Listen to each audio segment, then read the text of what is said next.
at the Freedom Plaza in Washington, one of the sites of the ongoing progressive Occupy movement in the United States, 68-year-old Don Anderson rolls around in a wheelchair. He was wounded during fighting in the Vietnam War in the 1960s. Anderson, who came from the northwestern state of Oregon to take part in the protest, says it is not only from Iraq President Obama should be pulling U.S. troops out. I'm very jaded towards our foreign policy and our military policy throughout the globe. We still have 30+ thousand people of our military stationed in South Korea. For what? We've got thousands in Germany. For what? Protesters here also want to see an end to the conflict in Afghanistan and elsewhere, where U.S. troops are deployed, and more government focus on helping with economic and social problems in the United States. 21-year-old Kyle Slozak from the northeastern state of Maine feels sorry for all the U.S. soldiers still risking their lives in the aftermath of the terrorist attacks against the United States in 2001. They don't even know why they're fighting anymore, and none of us really know what the fights are about. We just continue this heinous war thinking that it makes the world a better place. We continue this machine of death and expect us to find peace, and it's not going to work.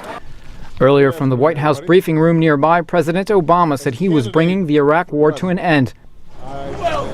The United States has already withdrawn nearly 100,000 troops from Iraq as part of the current drawdown, with nearly 40,000 troops remaining in a non-combat capacity. Of our troops in Iraq will come home by the end of the year. After nearly 9 years, America's war in Iraq will be over. Prior to the start of the war in 2003, the U.S. and British government said the possibility of Iraq's government employing weapons of mass destruction threatened their security and the stability of the Middle East. The invasion led to the eventual capture of longtime President Saddam Hussein, who was later tried and executed by the new Iraqi government. Following the invasion, a U.S. fact-finding mission concluded Iraq had ended its nuclear, chemical, and biological programs in the early 1990s.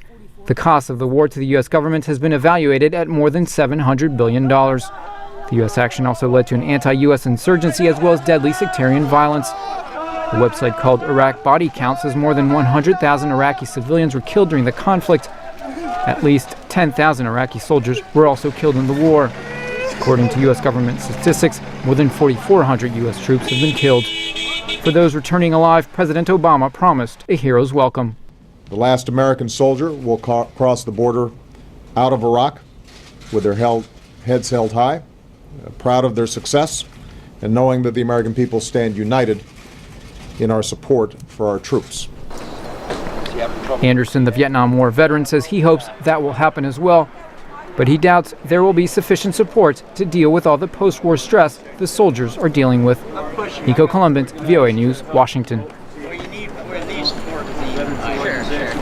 I know, but neighbors are out there. Yeah, so individuals.